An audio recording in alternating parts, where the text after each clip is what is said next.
Bueno, aunque ya de alguna manera hemos presentado a los docentes para este curso, sí quiero dar algunos datos curriculares del maestro Christopher Alexis Servín Rodríguez, solamente para cumplir un requisito y sobre todo creo que es necesario saber con quién estamos. Bien, Christopher es egresado de la Facultad de Derecho de la Universidad Veracruzana, esta es su casa de estudios. Es maestro en Jurisdicción Penal Internacional por la Universidad Internacional de Andalucía. Es maestro en Organizaciones Internacionales, Derecho Internacional Penal y Prevención del Crimen por la Universidad de Turín, Italia, y el Instituto de Investigación de Naciones Unidas sobre el Crimen Transnacional y Justicia. Es doctorado, ha cursado el doctorado en Derecho Internacional, Paz, Conflictos y Democracia por la Universidad de Granada, España, y ha cursado una estancia de investigación doctoral en la Universidad de Columbia, en Nueva York. Asimismo, el maestro Christopher tiene como área de especialización Derecho Penal Internacional, Derecho Internacional y los Derechos Humanos, Derecho Penal, Sistema de Justicia Penal Acusatorio y Sistemas de Justicia Integral para Adolescentes, Derecho Constitucional y Amparo. Domina algunos idiomas como el inglés y el italiano, y su experiencia profesional se destaca en el sentido de que es profesor de la Facultad de Derecho de esta universidad, donde imparte diversas cátedras, entre las que yo puedo señalar el Derecho Penal Internacional, el Derecho Procesal Penal, así como el Derecho Internacional Público y Privado, entre otros. Actualmente desempeña el cargo de secretario de Estudio y Cuenta en la quinta sala del Tribunal Superior de Justicia del Estado, que como ustedes saben es una sala penal, y también se desempeña como director del Departamento de Litigio Internacional del Observatorio Veracruzano de Derechos Humanos.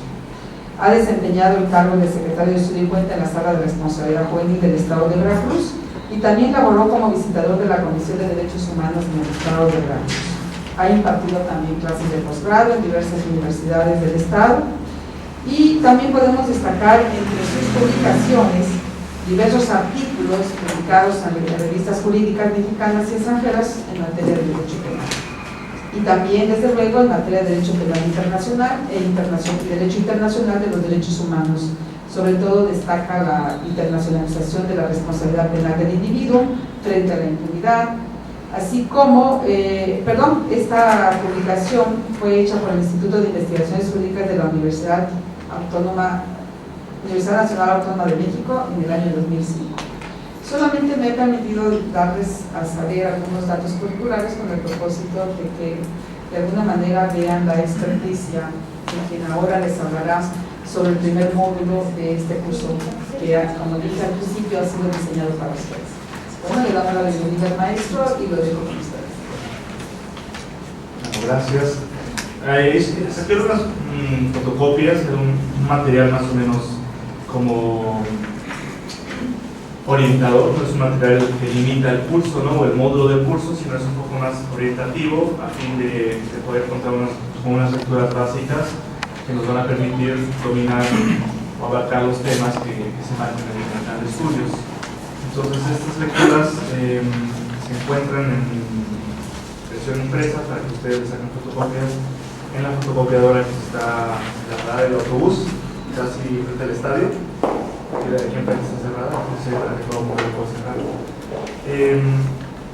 Les comentaba yo a algunos compañeros que, bueno, obviamente tenemos muy poco tiempo para abarcar todas las lecturas que había preparados para el día de hoy. Entonces, lo que vamos a hacer es manejar una de ellas, que es uno de mis temas favoritos, es un tema muy importante. Y que cuando uno habla de justicia, no solo de derecho penal, sino de justicia, desde el punto de vista judicial, se tiene que entender la justicia diferente, ¿no? Hay como varios paradigmas alrededor de la justicia, desde el punto de vista judicial, no tanto filosóficamente hablando, ¿no? Sino desde el punto de vista judicial. Hay dos tipos de paradigma, ¿no? Y este pensamiento de la justicia, al final de cuentas, también recae en la justicia penal, también en la justicia penal internacional, ¿no? Iba a apagar el micrófono. no voy a acabar con la cruzada. Entonces, tendremos que empezar hablando de cómo surge esta cuestión del derecho penal, no tanto desde el punto de vista del Estado, ¿no? ¿Cómo es que surge la visión del castigo, de que se tiene que sancionar a la persona que atenta contra los bienes jurídicos o los bienes que son destacados para el Estado?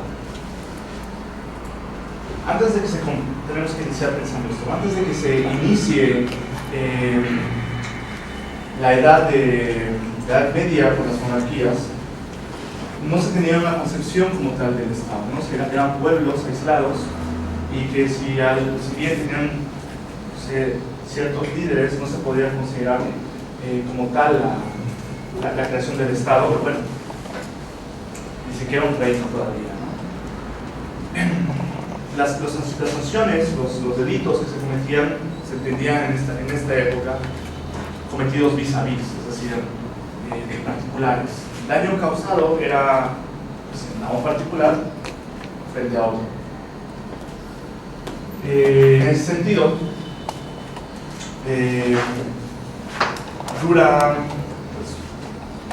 relativamente un periodo largo hasta que se implementa esta cuestión que todos conocemos como reinos. Y entonces la concepción, el paradigma cambia, porque ahora el delito ya no es cometido frente a una persona, frente a un individuo. La víctima ya no es directamente el sujeto pasivo del delito, sino es el rey. La ofensa se está cometiendo en este momento ya no contra la víctima, sino contra el rey. Es en este momento cuando la justificación de la sanción se toma por parte del Estado. No puedo decir Estado todavía, ¿no? Porque todavía no se crea la figura de los Estados independientes. Pero sí se toma esta idea de que la agresión es como directamente al soberano. Es el soberano entonces el que se le agrede, es el soberano entonces el que ahora va a castigar, el que detenta, el que hace un monopolio de la justicia. Entonces, si vemos estos dos paradigmas, cómo va avanzando, primero, una clara, no había un monopolio de la justicia, las personas se hacían por justicia por su propia mano, tomando en cuenta que podríamos tener casos de grupos sociales liderados por ciertas personas, pero al final de cuentas no había un monopolio de esta justicia hasta que llegamos a la época de la Edad Media. Posteriormente, con la creación de los estados federales, de los estados-nación,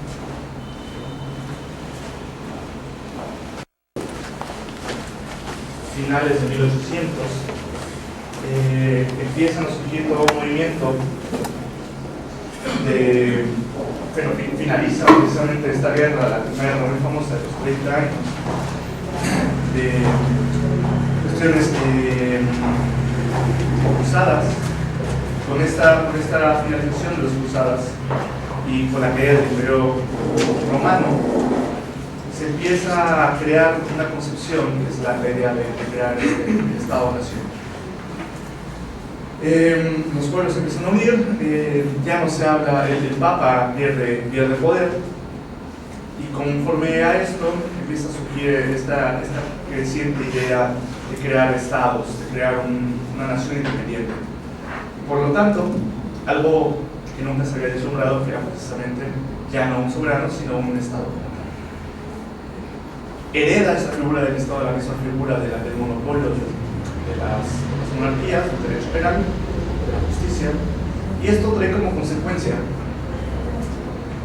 que el derecho penal por muchos años, prácticamente estoy hablando hasta hace 10 años,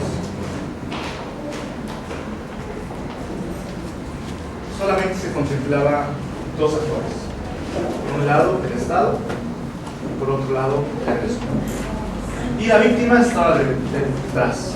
Como sí se contemplaba, sí sabía que había alguien que había padecido el delito, pero no era tan importante la víctima en ese momento. ¿Sí? Entonces, las políticas criminales, eso es muy importante, porque hay dos mecanismos, dos paradigmas de la política criminal a la luz de este desarrollo histórico del derecho penal. El primero de ellos es que la víctima luego trae un el Estado tiene, la política criminal es que el Estado tiene todo este monopolio, ¿sí?, del derecho penal. Por otra parte, con esta nueva modernización del derecho penal, se considera que la víctima tiene que ser escuchada, que la víctima tiene también un papel importante dentro del sistema. Y precisamente los cambios últimos, repito, de las últimas décadas prácticamente, no a nivel México, sino inclusive, bueno, tal vez, estoy exagerando, tal vez no 10, pero 15 años más o menos, a nivel internacional empieza a sonar mucho el papel de la víctima, porque las organizaciones civiles, la población civil en todo el mundo empezó a alzar la voz, decir las víctimas qué pasa, por qué no se ven olvidadas, por qué no contamos en el derecho penal, porque hay un representante de la sociedad, ¿sí?, el Ministerio Público, que es el encargado de defenderme, pero porque yo no puedo defenderme, porque yo no tengo los mismos derechos a la par que el acusado. Esto hace que a nivel internacional, la década final de las, no sé, tal vez de 90, empieza a sonar muy fuerte este boom de la idea de que la víctima también tiene derechos. Y en el ámbito internacional se empiezan a crear convenciones internacionales sobre los derechos de las víctimas. Y esta es una de las grandes diferencias que el sistema acusatorio, que vamos a estudiar más adelante, que ustedes van a estudiar a lo largo del curso, nos contempla un sistema procesal, ¿sí?, que, si bien es cierto, todavía tiene esa carga de que el Estado es el que tiene el monopolio de la justicia, de la sanción. También es verdad que se suma el concepto de la víctima como papel relevante. Entonces, en este nuevo derecho, en este nuevo proceso penal que México se ha sumado, que no es un elemento aislado, sino es como un elemento integrado a esta ola de sumarse al cambio del sistema acusatorio, pues es precisamente en este marco donde la víctima juega un papel muy importante, y precisamente hace que ahora el monopolio de la justicia no solamente la tenga el Estado, sino que también la sociedad participe en esto. Y esto me da pie a hablarles de un tema que considero muy interesante, y que es lo que se conoce como restorative justice o restorative justice o retributive justice, ¿no? Justicia retributiva y justicia restaurativa. Esto da pie, son dos paradigmas, y da pie completamente a un cambio vertiginoso de pensamiento. Por mucho tiempo se aplicaba lo que era el retributive justice, ¿no?, o sea, retributiva. El derecho penal por mucho tiempo, prácticamente 20, 30 años, ¿no?, hasta hace 20 o 30 años, se contemplaba solamente una ley del talón mejorado. La forma en la que yo lo considero. Ustedes recuerdan que la ley de talión es ojo por ojo, diente por diente, ¿no? Entonces el derecho penal por mucho tiempo solamente se ciñía a medir el daño que el agresor causó a la víctima, para posteriormente graduar el daño que el Estado debe infligir ahora a él por haber hecho ese conducto, desde su origen. Entonces, si se dan cuenta, inicialmente la justicia solamente era medir el castigo, medir el daño causado para medir el castigo en momento. Teníamos entonces una concepción netamente de una justicia de retribución. ¿Cuánto hiciste? ¿Cuánto mereces? Pero nuevamente la víctima estaba relegada. Bueno, sí, ya lo sancionaron, ya lo metieron a la cárcel, pero el papá nadie lo revive. El papá acaba de ser muerto, una pistola, un arma de fuego, o sea, o mi hija acaba de ser violada, y por el hecho de que veamos a alguien en la prisión por las reglas realmente de justicia, realmente eso significa, a eso se remite la justicia, poner a alguien tras las reglas, a darle 3 popotazos porque él dio 2. No sé qué opinan ustedes.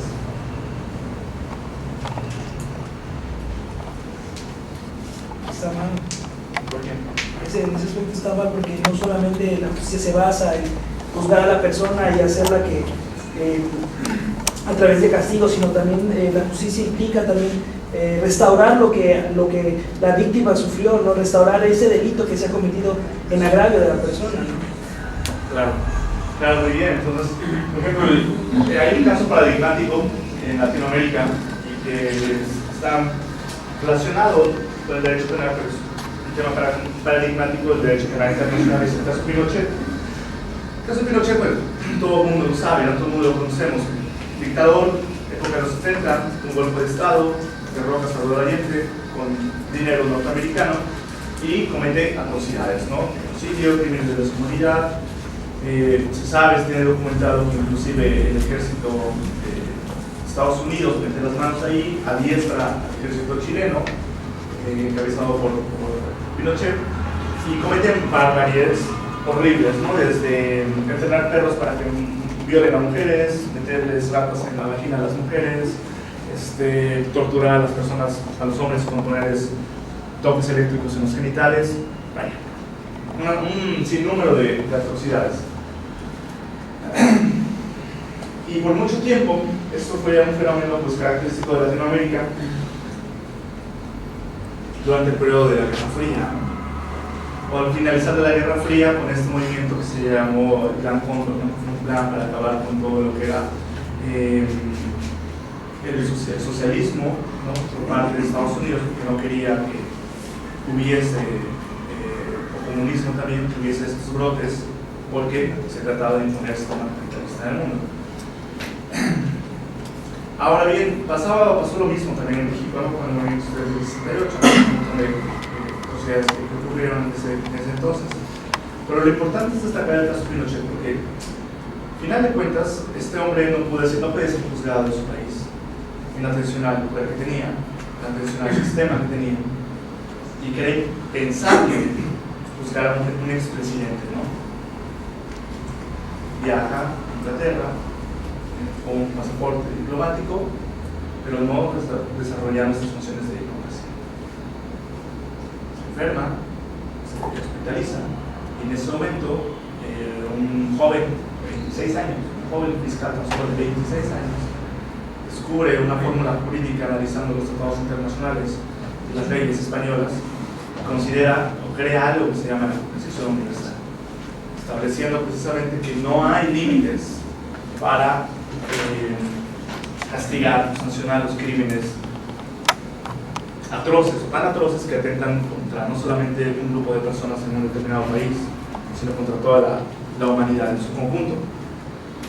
Y eso le lleva a realizar una petición al juez Baltasar Garzón de extradición. Y si le pide a Baltasar Garzón, que a su vez pide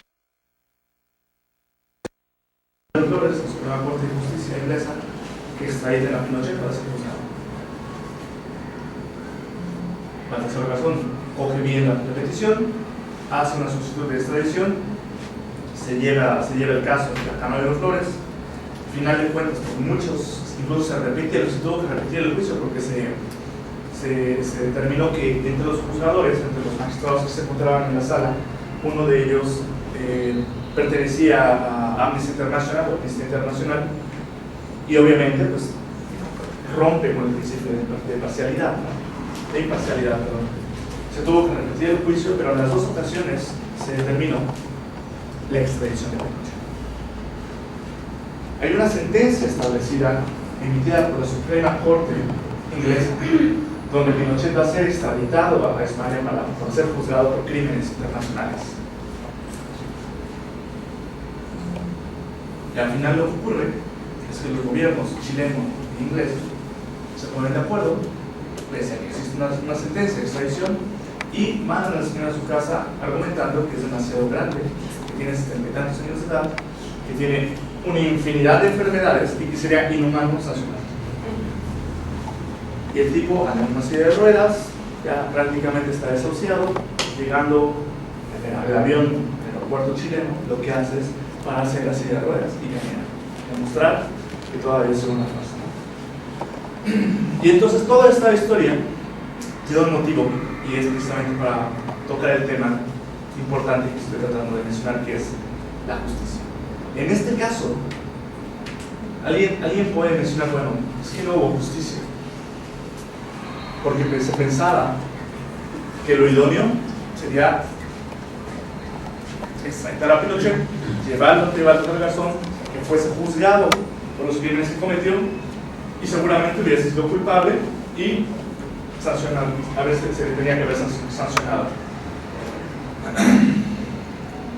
Pero a veces la justicia no solamente se remite a la cárcel, no solamente se remite en una sanción de carácter corporal. Me parece que eso es la justicia va mucho más allá que eso, mucho más allá. Porque en el caso Pinochet se ve muy claro que cuando Baltasar Garzón, cuando Pinochet no es juzgado, sino perdonado, digamos, ¿no? La sociedad chilena cambia radicalmente. Por primera vez en Chile, los medios de comunicación se atreven a hablar de lo que de la injusticia que acaba de ocurrir. Grupos de jóvenes salen a las calles a protestar. Y no solamente señalando a Pinochet como líder de los criminales de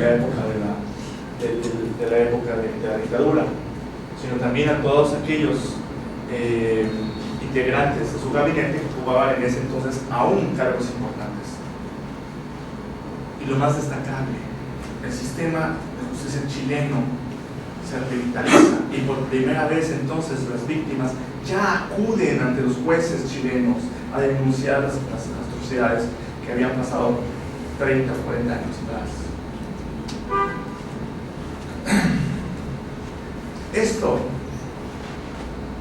parece que en lo particular constituye la justicia, o al menos me parece que es algo más importante que haber visto Pinochet tras las rejas, porque se puede haber sancionado, eso es lo idóneo, ¿no? Bueno, lo que todo el mundo con este paradigma del derecho penal, el sancionador, esperamos, pero no nos damos cuenta de que más allá de meter a alguien a la cárcel puede haber otro tipo de justicia, una justicia de carácter social, una justicia donde la sociedad despierta.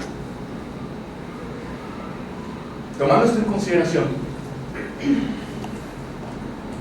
y el derecho de las víctimas, actualmente el derecho penal ha evolucionado o va en camino a esta evolución. No se habla ya de un derecho penal que sanciona, pues esa es la idea al menos en este momento. No se trata de tapar el hoyo después de que el niño se cayó al pozo, sino se trata de prevenir, se trata de que esto ya no vuelva a ocurrir. Si ya se cayó al pozo, pues entonces habrá no que taparlo, sino no nada más ese pozo, sino habrá que evitar que este tipo de conflictos, este tipo de hechos se vuelvan a repetir. Entonces el nuevo paradigma de la justicia penal es una justicia de carácter restaurativo, restorative justice. No se busca ahora sancionar a la persona, sino se busca solucionar el conflicto. Y esto por primera vez da pauta a igualar los derechos del agresor con los derechos de la víctima. Tan importante es la víctima como el inculpado, tan importante. Y el Estado, luego entonces, ya no es el único que tiene esta facultad omnipotente, ¿sí?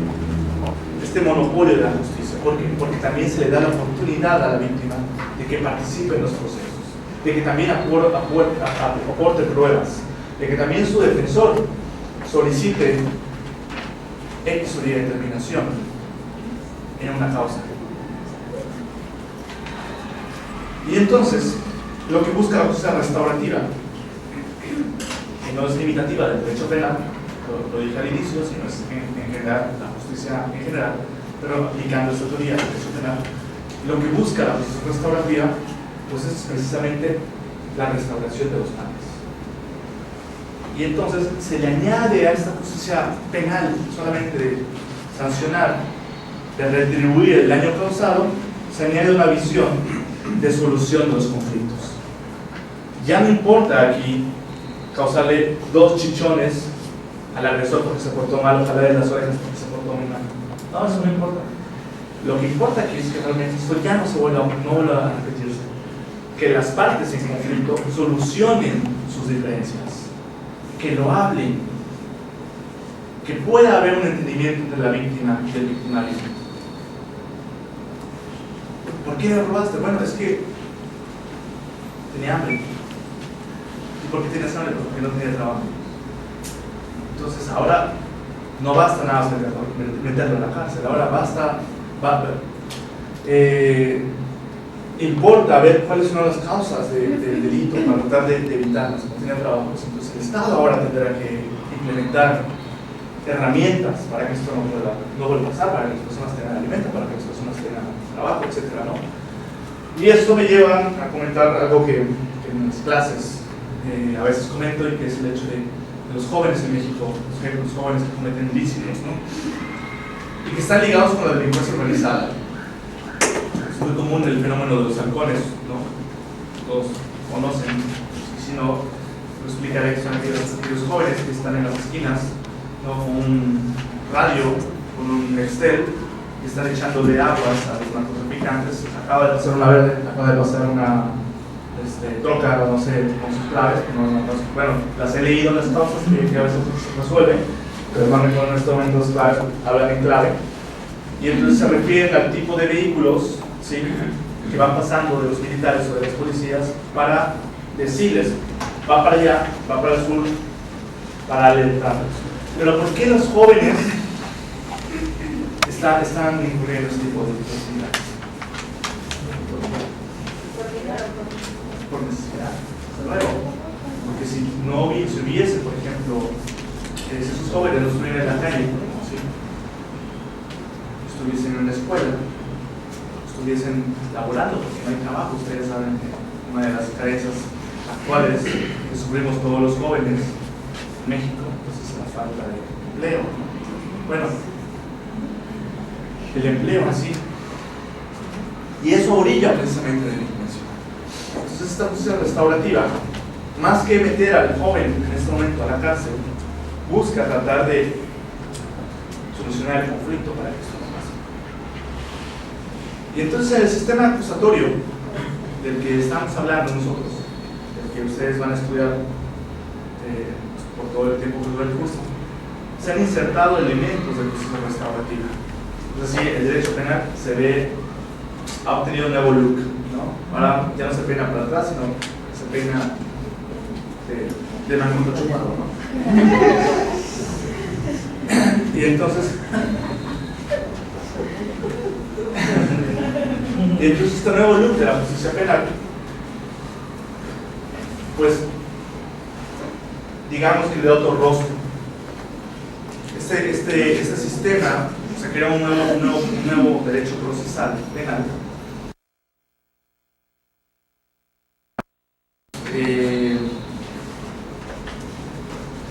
Solamente el victimario, no solamente los derechos del acusado, sino también los derechos de la víctima.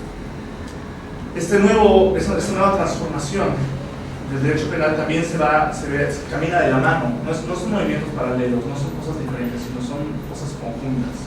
Camina de la mano con otra transformación que tiene.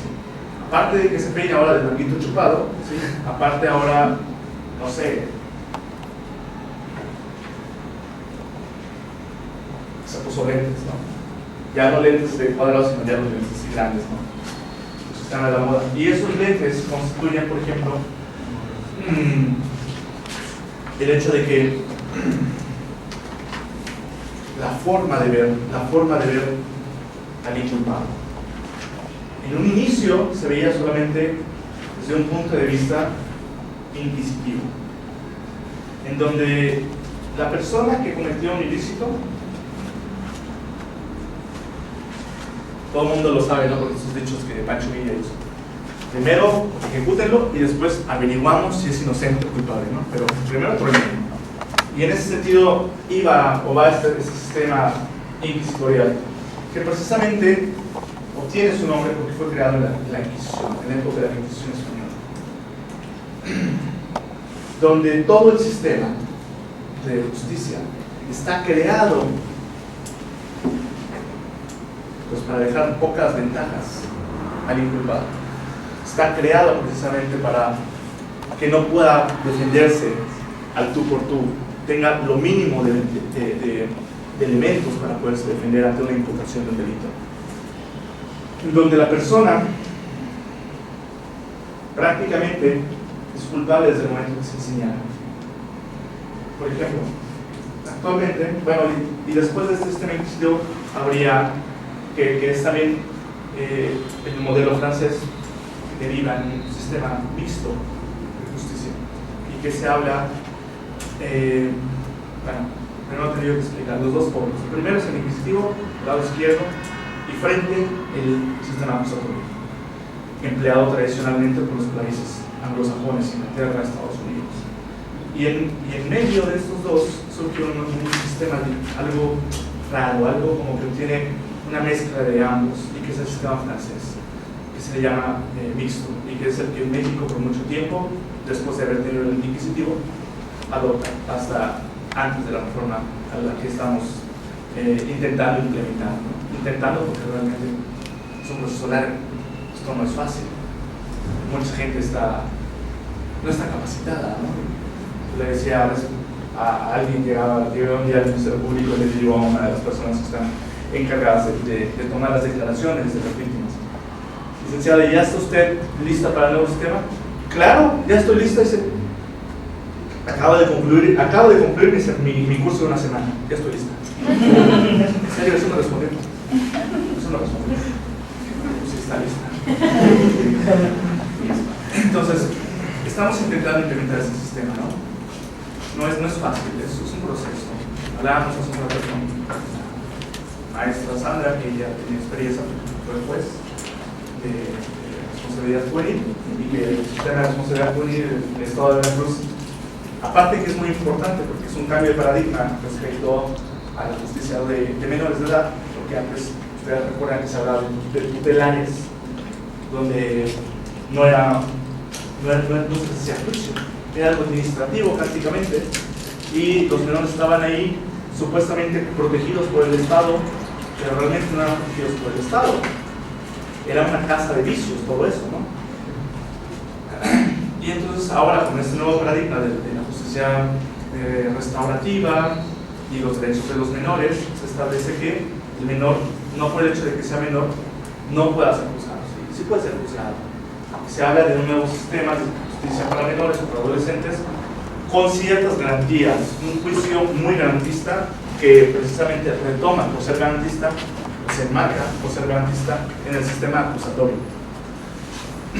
Entonces, tiene unas penas muy leves, con ciertos derechos que el sistema de adultos no se tiene y que lo hacen ser pues bastante suave, penalmente hablando. Este sistema entonces de la justicia restaurativa más el sistema acusatorio, en el que se contemplan los derechos no solamente del inculpado, sino también ahora de las víctimas y en conjunto de la sociedad, porque también se ve a la sociedad desde el punto de vista de su importancia, ¿no? También da como resultado este cambio de paradigma en el que el Estado ahora no solamente va a sancionar a la persona, porque este sistema inquisitivo, y que también me parece que el sistema mixto, al menos en México, tiene este paradigma de el Ministerio Público, cuando alguien va a denunciar, ¿qué es lo que busca? Él me violó. Ah, ¿te violó? Sí, me violó. Y seguro, perfecto. No se la va a acabar, este desgraciado, se la va a acabar.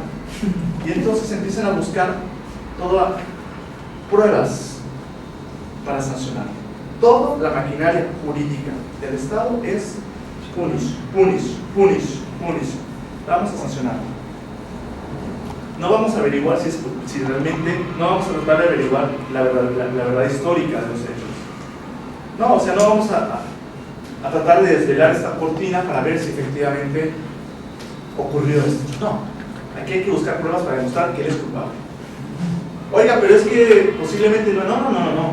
Aquí nada más vamos al Ministerio Público prácticamente a buscar los testigos de cargo, dos que digan, él fue, obviamente tratándose de una violación, de un delito de realización oculta, pues, difícilmente va a haber testigos, entonces prácticamente nada más se va a buscar el hecho de la agraviada con un examen pericial químico-proctológico donde demuestra que efectivamente la persona tiene indicios, ¿no? o elementos fisiológicos que demuestran que recientemente tuvo una relación sexual que a lo mejor le causó un desgarro. Al mismo tiempo, un dictamen pericial psicológico en el que contempla que la víctima tiene un desorden emocional o psicológico. Pero si ustedes vieran los dictámenes psicológicos, se remitan solamente a una entrevista. ¿Qué te pasó? Me pasó esto. La persona tiene ansiedad. No sé qué cosa.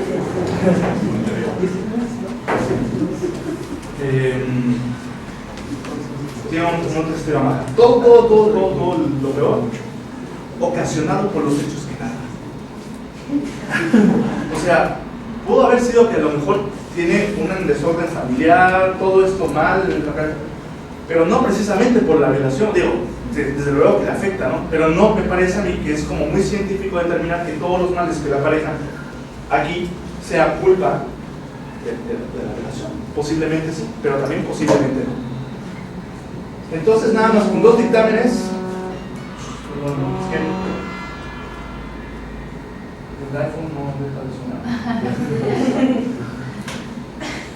Y como ese es más nuevo, no lo puedo apagar porque la pantalla no funciona, pero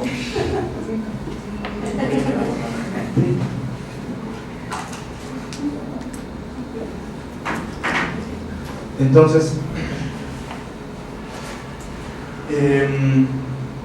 prácticamente con 2 pruebas periciales y el dicho de una persona está comprobado y se mantiene no solamente en la práctica.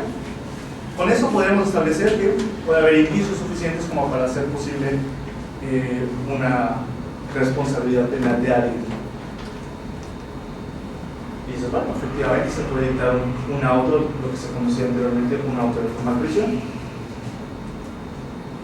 Pero lo más trágico, lo más grave es que no solamente se llega a eso en la práctica se lleva a la sentencia. Solamente como he dicho, una persona y 2 dictámenes, sin testigos. Y se mantienen sentencias condenatorias así 20 años.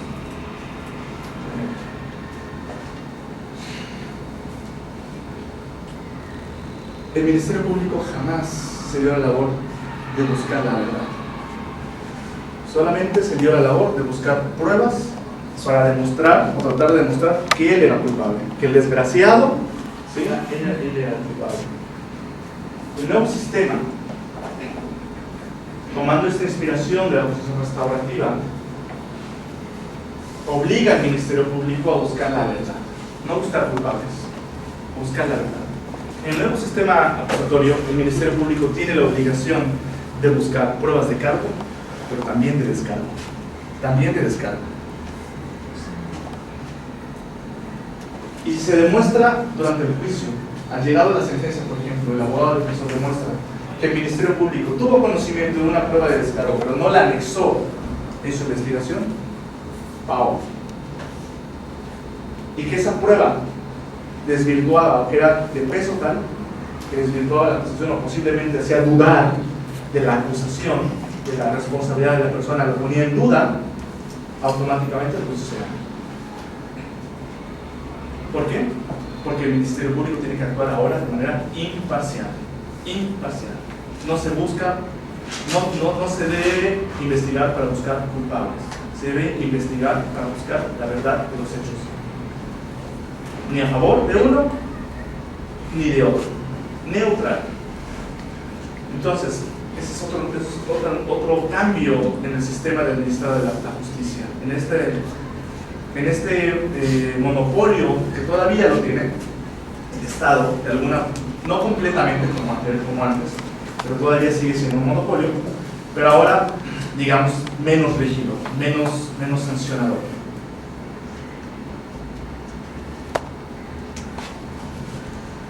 Otra de las características importantes del cambio de estructura es el hecho de que la presunción de inocencia. Como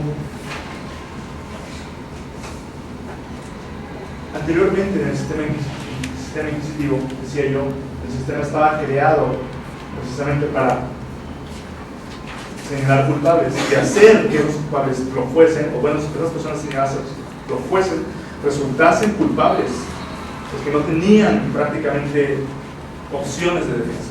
Todo el sistema, toda la maquinaria jurídica fue creada para eso. Imagínense, les repito, sistema inquisitorial, época de la Inquisición. Todo el sistema fue creado precisamente para tratar de justificar una sanción. Ahora, en este nuevo sistema, se habla de un sistema garantista. Un sistema en donde hay dos modelos de justicia penal. El modelo de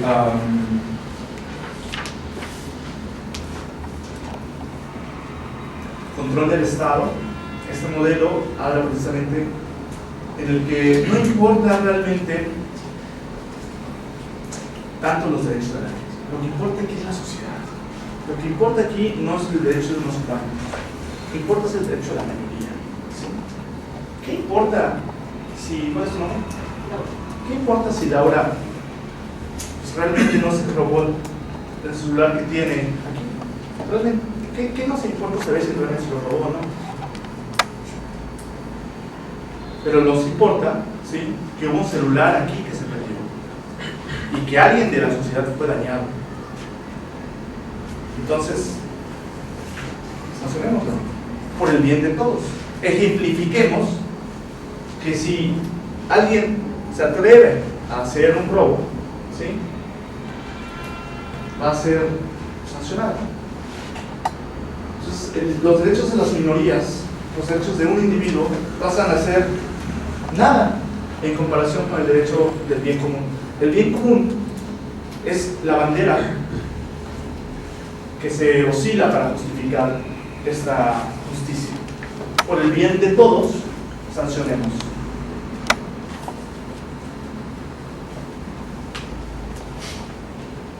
Hoy en día el bien común ha quedado desplazado. Este argumento del bien común quedó desplazado. Me voy a ir a una materia civil para ejemplificarlo de una mejor forma. Llega una persona, Mariana, con todo el esfuerzo de muchos años, compra un terreno en Coatepec, construye su casa. Durante mucho tiempo estuvo soñando con esta casa muy bonita al lado de un río, con un árbol, con un jardín precioso donde su perro puede jugar, sus niños están tranquilos, está alejado de la contaminación. Y no quiso comprar otro lugar, sino ese. Ese es el lugar que ella quiso.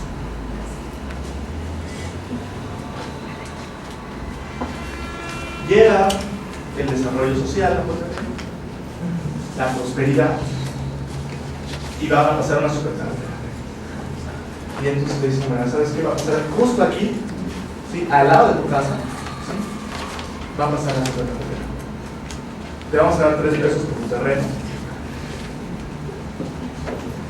por el bien de la comunidad, por el bien común. Bueno, en ese ejemplo se justifica. Todo el mundo diría, se justifica por el bien de la comunidad, porque ahora van a entrar los coches, ¿no?, y ahora va a haber no sé, una afluencia de mercancías por ahí. Pero ¿qué les parece si este mismo ejemplo del argumento del bien común lo llevo al extremo y digo,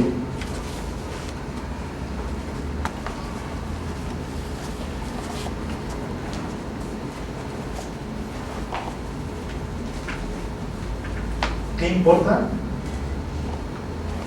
que Gonzalo, que es un chico que anda en silla de ruedas, no pueda tomar clase en la Facultad de Derecho porque no hay escaleras? No tenemos dinero, ¿sí? No tenemos dinero para hacer rampas, para acusarlo. Mejor, con lo poco que tenemos, construimos algo que nos ayude a la mayoría, al bien común. Y Gonzalo, que se sacrifique por nosotros.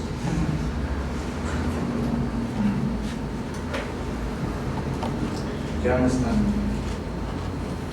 cool, bien común, el argumento de bien común. Lo mismo pasa en derecho penal.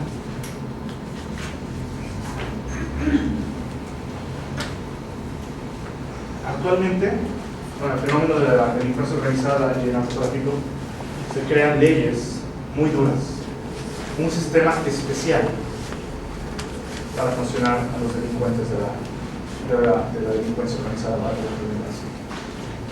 ¿Dónde queda el argumento del artículo 1 constitucional donde todas las personas que habitan en México, bueno, mexicanos, incluso extranjeros, tendrán los mismos derechos? No solo que se contemple en la Constitución actual, sino también en los tratados firmados y ratificados por el Estado mexicano, con un amplio abanico de derechos humanos, ya no de garantías. Dejemos olvidado el tema de garantías, porque las garantías vienen del sistema positivista. Hoy se habla más de un sistema iustemporalista, de derechos humanos, del mismo término que están empleando, ¿no?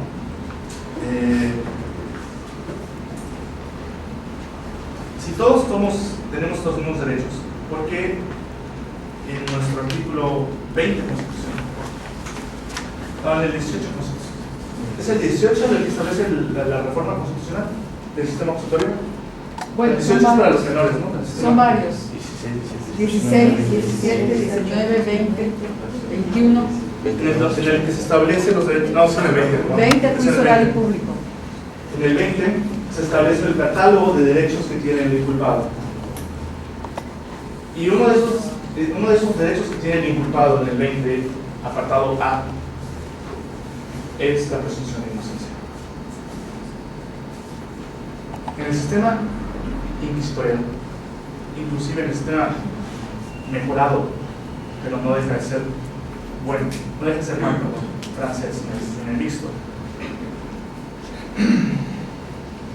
se contempla que la persona tiene derecho, fíjense, tiene derecho a solicitar la libertad bajo caución. Es un derecho del acusado. Es decir, desde el nombre lo dice, auto de formal prisión. Ustedes saben que en la etapa procedimental, ¿no?, se hace una investigación, se acusa y posteriormente el juez tiene que determinar si con las pruebas de acusación existe o no. El auto de formal prisión es lo que determina si vamos a enjuiciarlo o no, si hay realmente elementos para echar a andar toda esta maquinaria jurídica y veamos si le implementamos un juicio en su contra o no. Entonces, cuando se determina que sí hay los elementos suficientes para acusarlo y abrir un juicio en su contra, se necesita un auto de formal prisión. ¿Qué significa esto? Que la persona va a entrar a la formal prisión o formalmente estará en la prisión. La regla entonces es que él va a estar en la prisión y su derecho, ¿sí?, va a ser todo el inculpado tiene derecho a solicitar la libertad bajo caución. Es decir, la regla es la cárcel y excepcionalmente cuando se demuestra que no es un delito grave, ¿sí?, cuando se demuestre que va a pagar una caución, ¿sí?, podrá salir.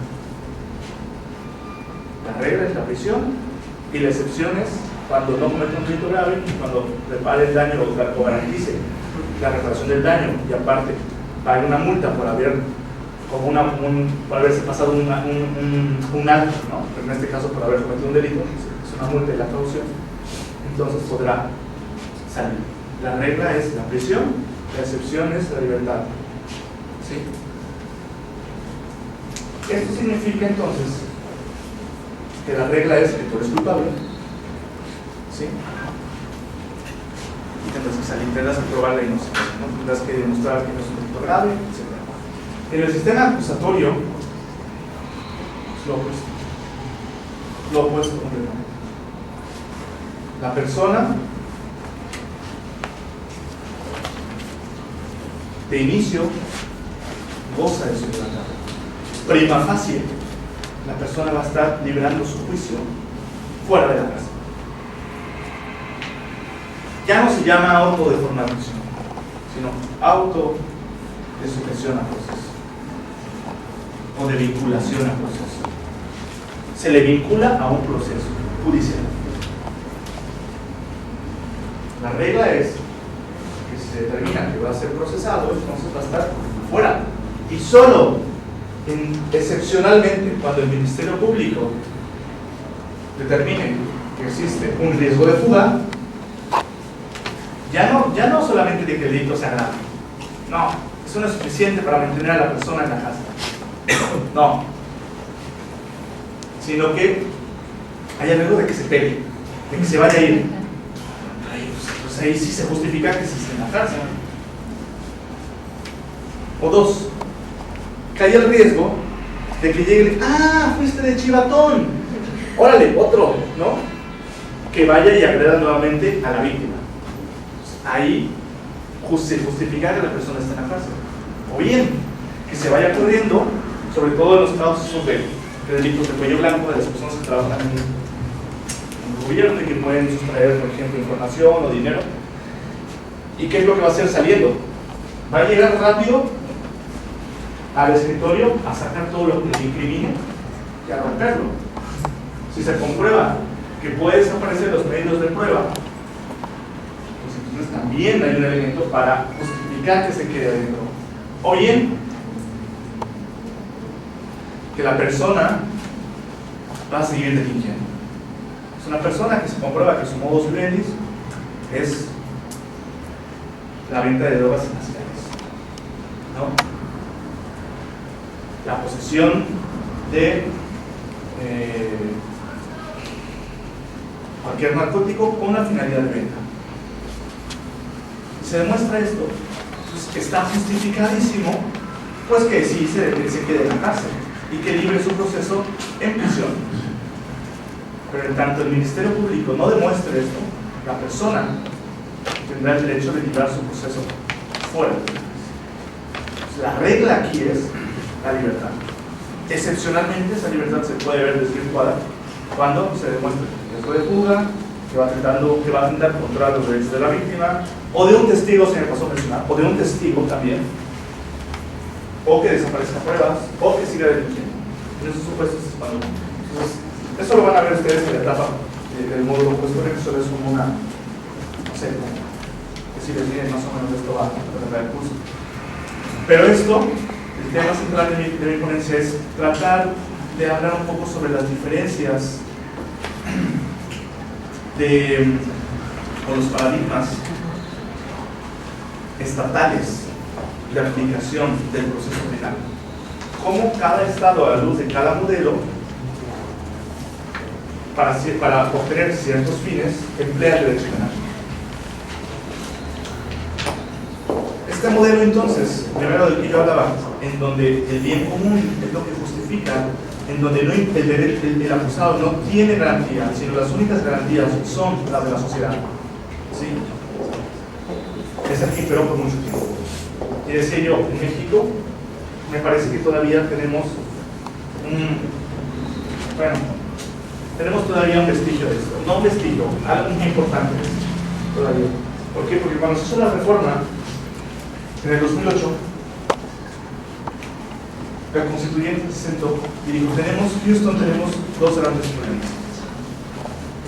El primero de ellos es que el sistema de justicia no satisface a nadie, ni a víctimas, ni a inculpados, ni a los mismos operadores del sistema. Todos están asqueados. Dice un video por ahí de la película de Túnel, una maestra del CIDE dice, yo no sé qué parte, yo no veo qué parte del sistema de justicia penal en México podemos exportar. ¿Qué parte del proceso penal en México podemos exportar?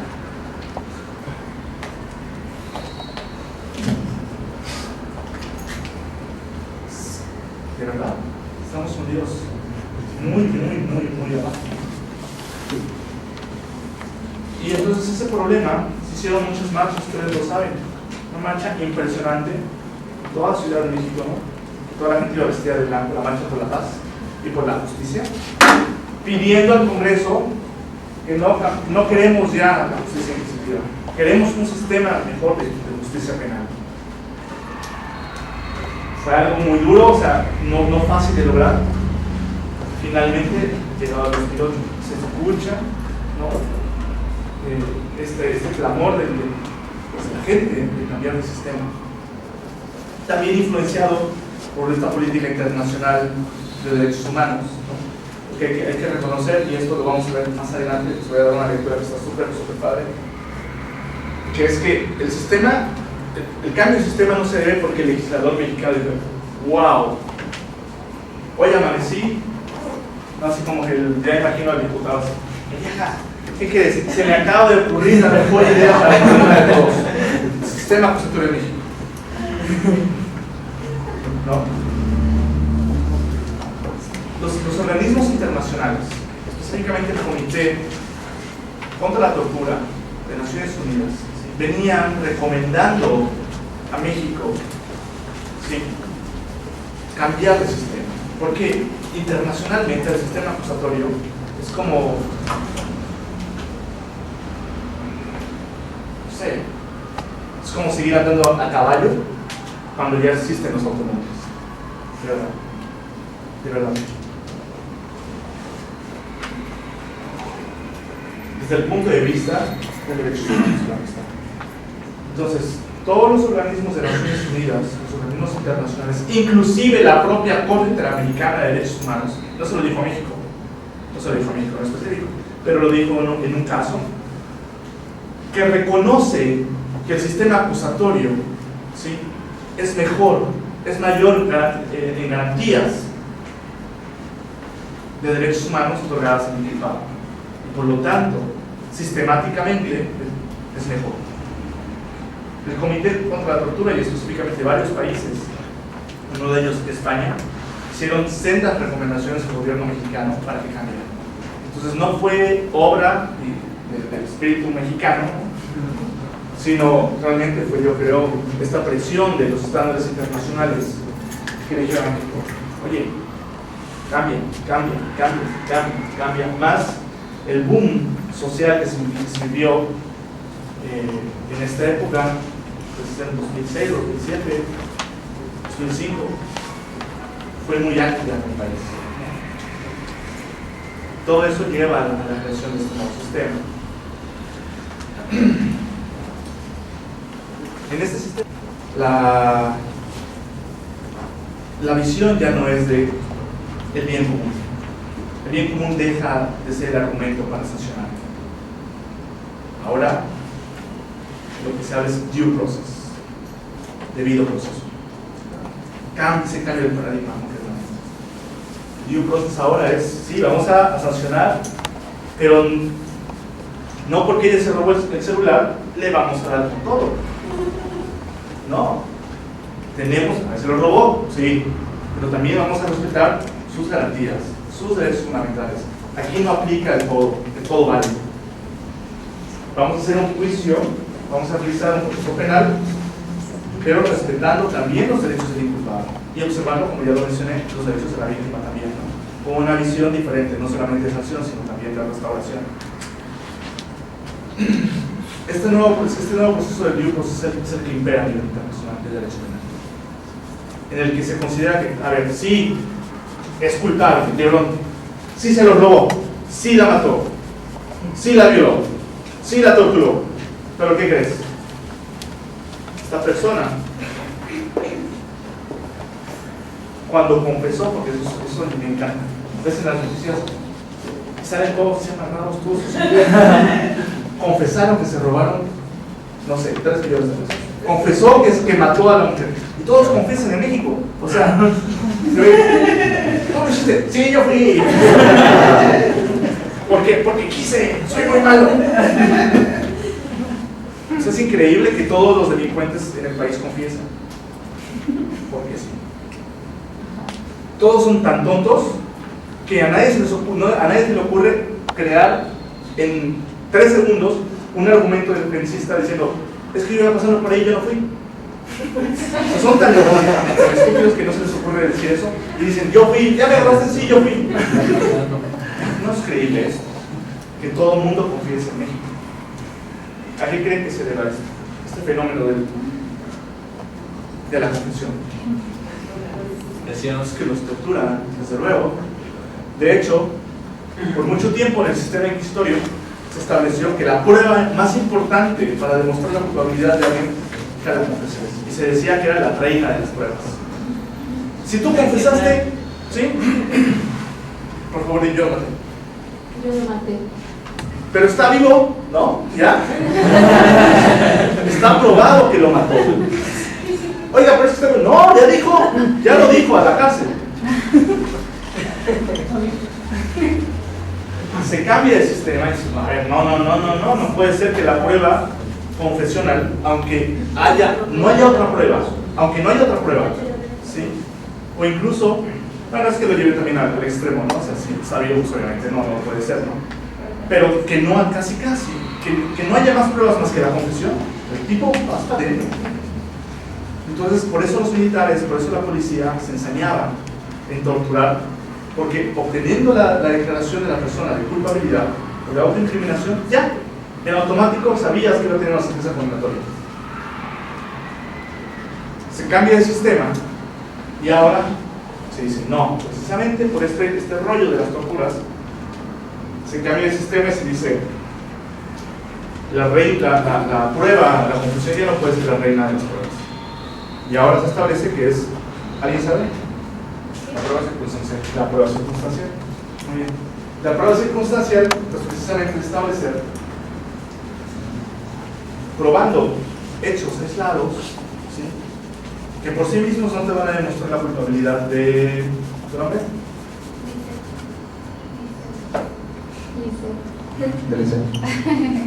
No van a demostrar por sí solos la culpabilidad de Lisette. Pero, si los ponemos como una especie de rompecabezas, dice, llegó a las... ¿qué hora llegaste? Las 4:30. Y la vio... ¿nombre? Susana. Justo en ese momento, solamente se encontraba Susana en la puerta y Miguel en la otra puerta. El salón estaba vacío. Y yo dejé mi iPhone ahí. Y alguien vio, bueno, Miguel vio que dentro. Sí. ¿Qué dice dentro? Instantes después entró Mario entró al salón y vio que Susana iba entrando, pero ella ya estaba dentro. Posteriormente todos salieron por la parte de atrás y se reunieron con Miguel a platicar.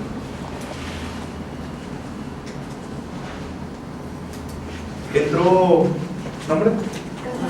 Cassandra. Y ya no encontró el celular ahí, el iPhone ya no estaba.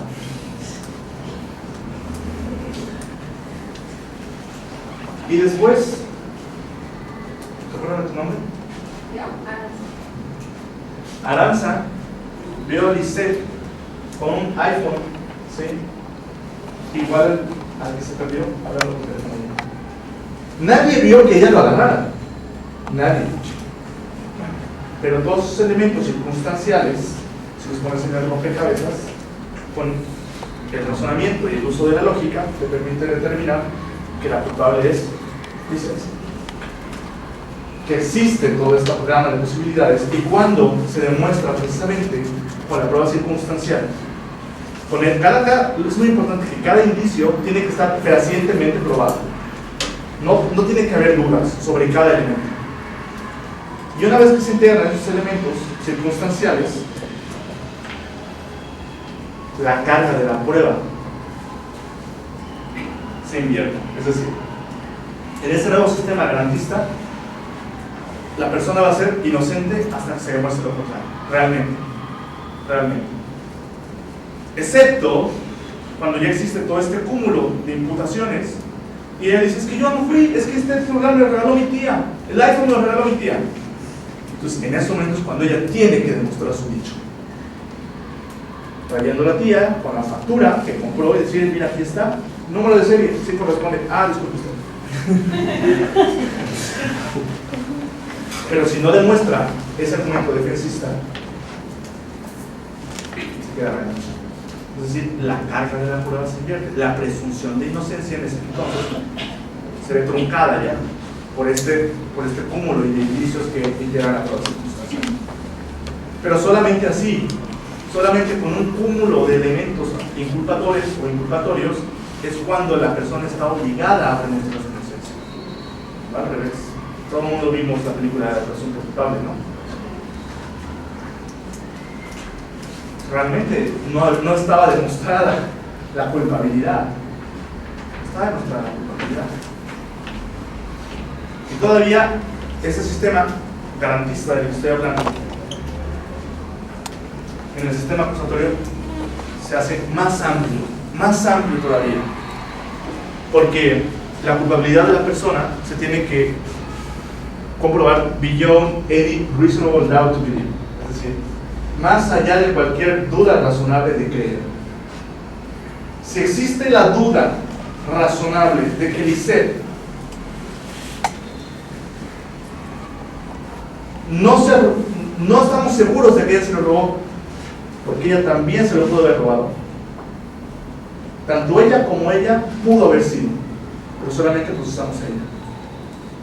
No estamos seguros, porque existe la posibilidad razonable de que ella también pudo haber sido. Si no se desvirtúa la presunción de inocencia, más allá de cualquier duda razonable de creer, entonces una persona no puede ser culpable. La presunción de inocencia entonces se extiende lo más que se puede para que perdure en el sistema acusatorio.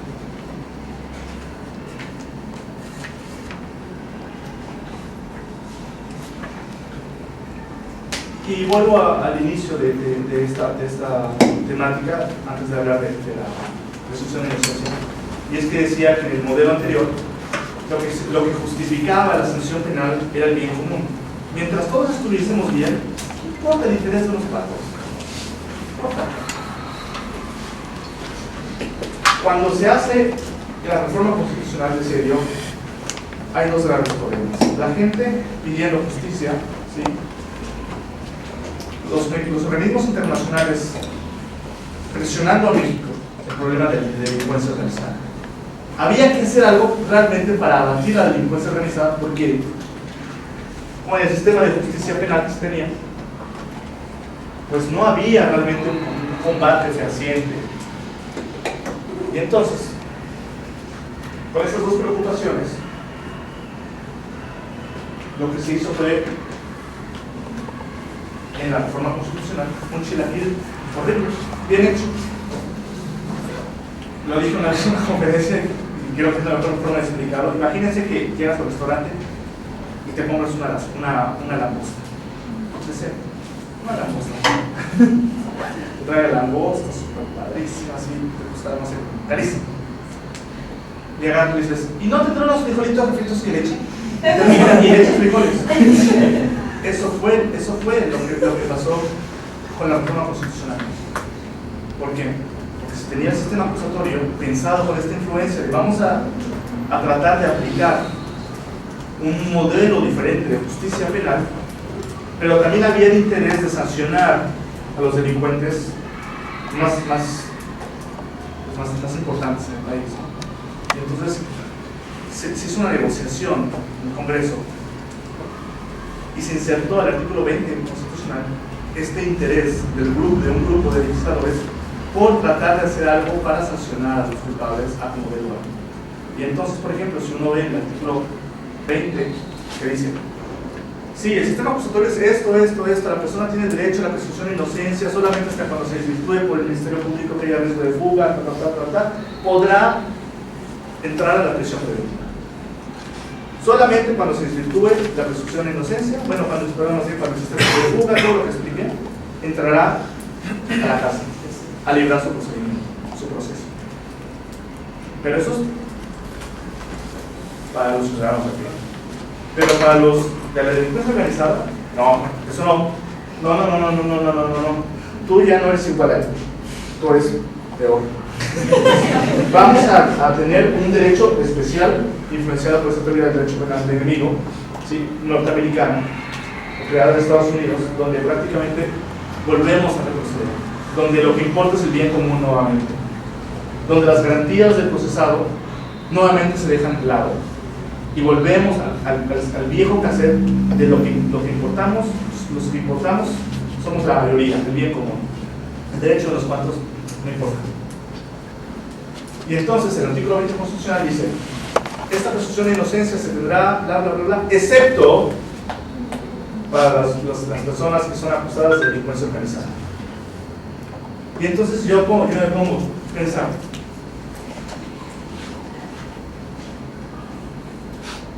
¿nombre? Alan. Alan, Guadalupe, Adrián, Eduardo. Alan, Guadalupe, Adrián y Eduardo me dicen: oye, Christopher, ¿qué te parece si vamos a Veracruz? Nos vamos de andar. Y Alan dice: yo invito. ¿Está bien? Yo digo: pues, ¿pero en qué nos vamos? No, pues es que mi coche es compuesto. Bueno, pues yo pongo el mío. Yo digo esto. Nos vamos en el camino. Y en eso Alan dice: oye, pero ¿podemos pasar por unas amigas? Sí, se suben las amigas. Llegamos al primer retén. Y en el retén, ¿quién cree? Hacen una revisión al coche y sale que una de las amigas de Alan, pero ahí, no más igual, trae coca y de la buena. medio kilo de cocaína en su bolsillo.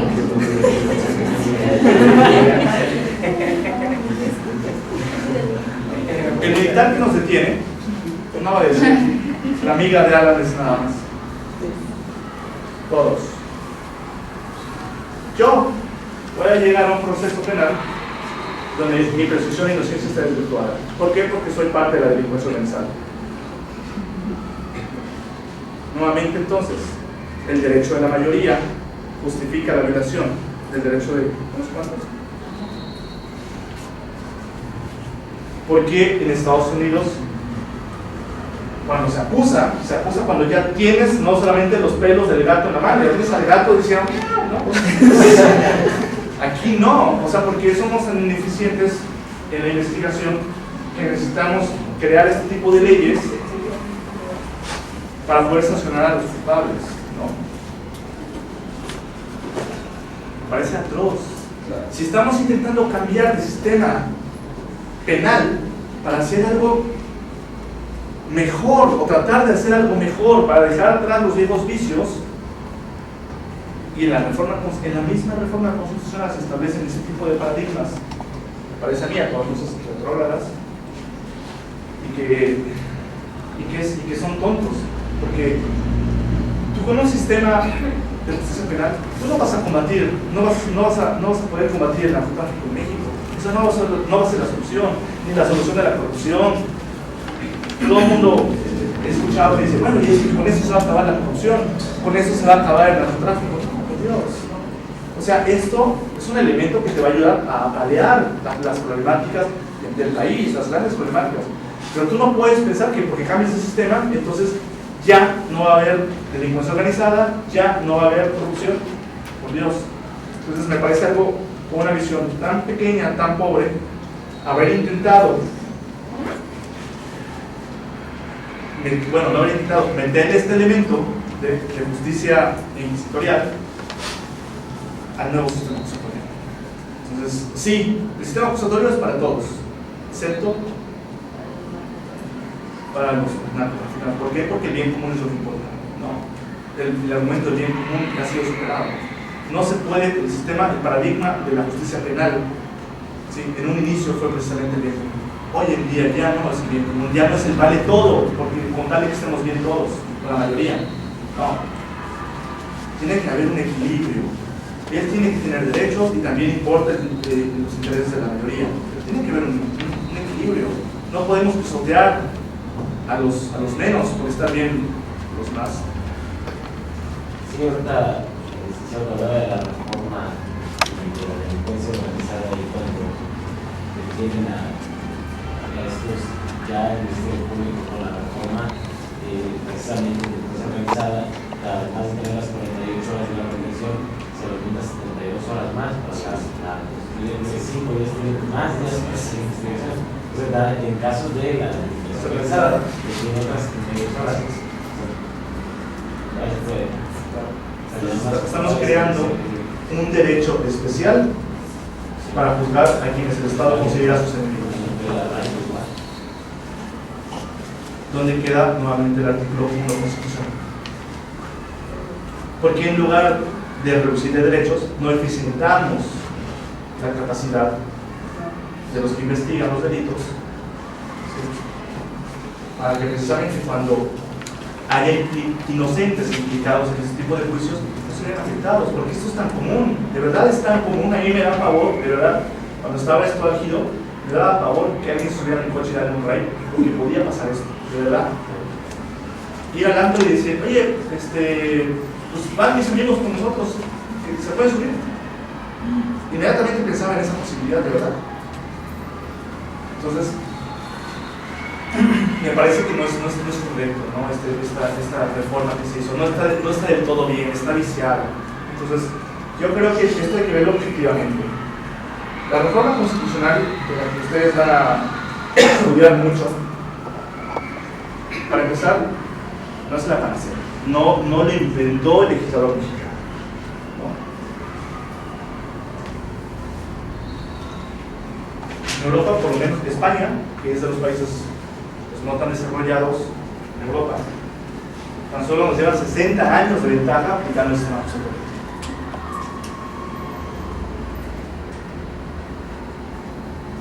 Entonces, primero, no es algo novedoso. Para nosotros sí. Para nosotros sí. No sabemos a qué sí lo que es. 2. No fue una reforma, me parece, bien hecha. Una reforma política, ¿no? Viciada con estos intereses de la lucha contra el narcotráfico, y que no avanza, no permite avanzar hacia donde realmente el grupo de activistas que presionaban en el Congreso de cambiar a un sistema acusatorio real, como se tiene en los países del primer mundo, no se logró. Se hizo algo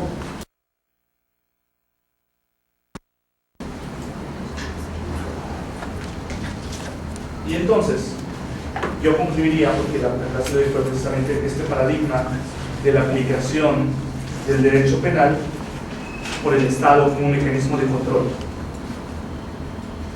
Si anteriormente decíamos, teníamos este paradigma de que el bien común era lo importante y justificaba las violaciones de un grupo de personas minoritario, y el nuevo paradigma que tienen los países del primer mundo es el due process, en donde no importa, bueno, sí importan los derechos del inculpado y también importan los derechos de la comunidad, pero no lo puedes sancionar nada más porque pienses que sea diferente a ti. Y donde inclusive prima más el derecho, los derechos, las garantías de la persona, los derechos humanos de la persona, que la justicia. Eso es lo que pasa en México. A veces no nos queda tan claro por qué la persona salió y se critica. Es que lo dejaron ir. No. Flores Cáceres. ¿Es justa la resolución? No. Claro que no es justa. ¿Es apegada a las garantías, al debido proceso? Sí. ¿Qué hacemos entonces? ¿Seguimos aplicando la ley dura a como dé lugar, con tal de poner a las personas tras las rejas y llevarnos entre los pies a quien sea?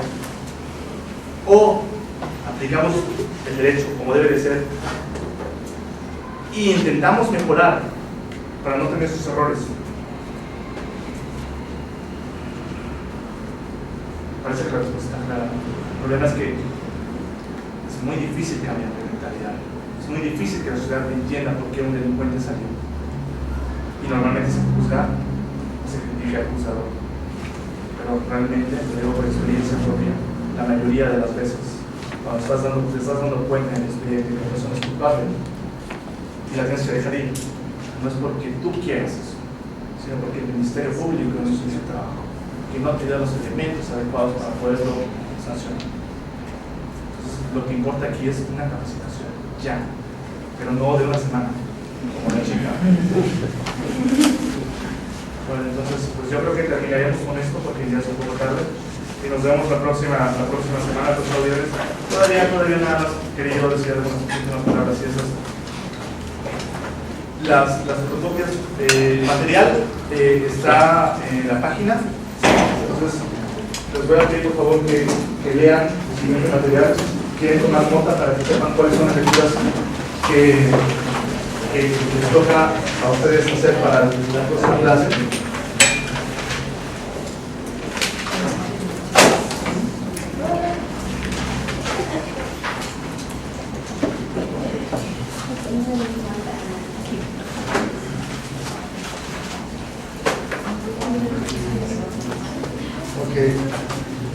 Primero se llaman etapas evolutivas del control estatal.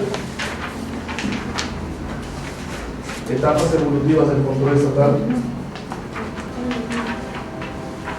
Punto, su incidencia en los sistemas cognitivos. Etapas evolutivas del control estatal. Punto, su incidencia en los sistemas cognitivos.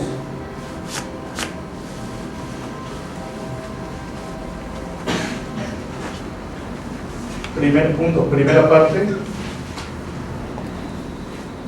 2 puntos seguidos, el origen de la cárcel. ¿De la qué? De la cárcel, el origen de la cárcel.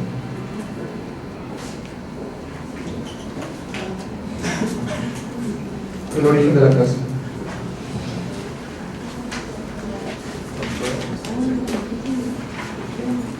Luego,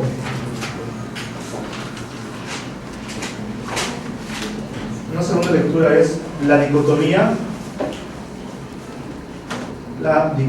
acusatorio-inquisitivo.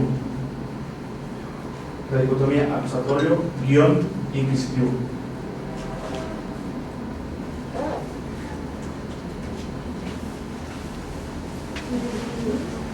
La dicotomía acusatorio-inquisitivo y la importación de mecanismos procesales. ¿Podría repetir? La dicotomía acusatorio-inquisitivo y la importación de mecanismos procesales de la tradición jurídica anglosajona y la importación de mecanismos procesales de la tradición jurídica anglosajona.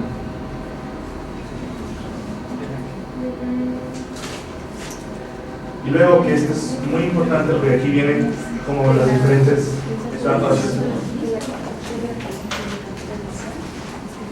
o los diferentes modelos de los que vamos a hablar. La reparación integral,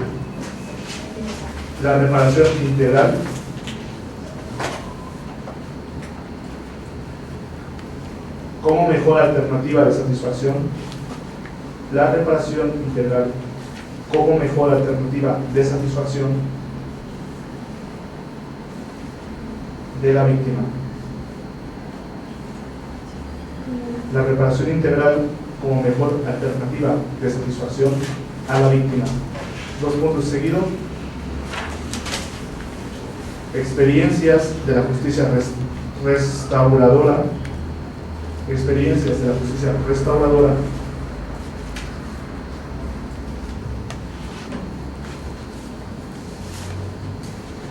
En casos de delincuencia juvenil.